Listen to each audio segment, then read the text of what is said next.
안녕하세요. 한국교회는 프랑스의 상선 제너럴 시어머노를 타고 온 웨일스의 토마스 선교사로부터 시작되었습니다. 토마스 선교사는 1866년 9월 2일경 대동강변에서 조선의 한 병사에게 성경책 한 권을 전해주고 순교했다고 합니다. 그 후 장로교의 언더우드와 감리교의 아펜젤러 두 선교사가 1885년 4월 5일 한 상선을 타고 우리나라에 입국합니다.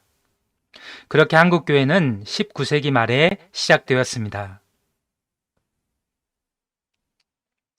19세기는 가장 위대했던 선교의 세기였습니다. 특히 유럽과 미국의 교회들이 초교파적인 선교단체를 만들어 세계 각국에 선교사를 파송했지요. 가장 위대했던 선교의 세기 그 끝 무렵에 한국 땅에도 선교사가 파송되었던 것입니다. 한국교회는 19세기 말 선교사들의 신앙 유산을 한국적으로 받아들였습니다. 특히 한국교회는 가장 많은 선교사를 보냈던 미국 개신교회의 영향을 많이 받았습니다. 한국교회는 청교도 계통의 미국 개신교 선교사로부터 신앙을 전수받았습니다. 당시 미국의 청교도 계통의 개신교는 대부분 술에 대해 절제를 가르쳤고 금주를 지향했습니다.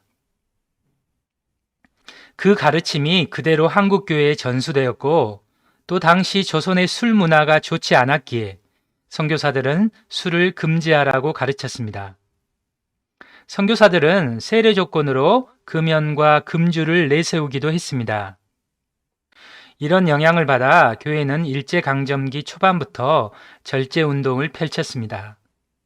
이런 초기 한국교회의 전통을 이어받아 금주, 금연 등의 절제가 개인의 경건뿐만 아니라 교회 공동체의 바른 문화로 받아들여졌습니다. 그렇게 몇몇 개신교 교단을 제외한 거의 모든 한국교회는 금주를 강조하게 되었습니다. 당연한 역사적 과정이었고 문화적 맥락이었습니다. 그러나 시대는 바뀌고 문화 또한 새롭게 변하지요. 사도 바울은 어떤 음식을 못 먹게 하는 것으로 신앙을 나타내는 문제를 디모데전서 4장 3절에서 말씀합니다. 혼인을 금하고 어떤 음식은 먹지 말라고 할 터이나 음식물은 하나님이 지으신 바니 믿는 자들과 진리를 아는 자들이 감사함으로 받을 것이니라. 바울은 감독과 집사의 선출 조건을 말합니다. 그 말씀들에서 바울은 술을 언급합니다. 감독은 술을 즐기는 자면 안 된다고 말합니다. 집사는 술 중독자면 안 된다고 말하지요. 그러나 바울은 에베소서에서 술 취하지 말라고 말하기도 합니다.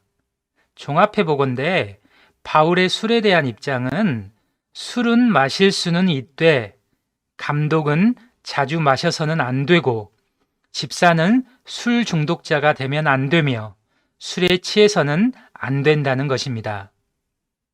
모든 성경의 가르침을 종합해보면 술은 마실 수 있지만 취할 정도로 중독될 정도로는 마시지 말아야 한다는 것입니다. 술은 늘 절제가 필요하다는 것이죠.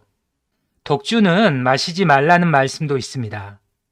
그러나 포도주는 생명을 기쁘게 하는 것이고 하나님께서 주시는 복으로도 말하며 심지어 하나님께 전제로 드려지기까지 합니다.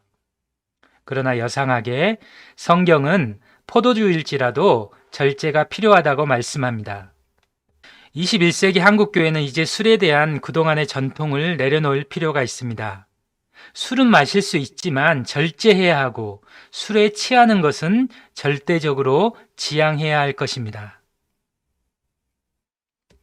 감독 정도가 아니라면 금주를 신앙의 척도처럼 생각해서는 안 될 것입니다. 그러나 감독 또한 술을 가끔 마시는 것은 바울도 용인했다는 것을 기억해야 합니다. 청년들의 경우 술 문제로 신앙과 멀어지고 심지어 신앙을 떠나는 경우가 있습니다. 술에 대한 지나친 율법주의적인 경향 때문이라고 보여집니다.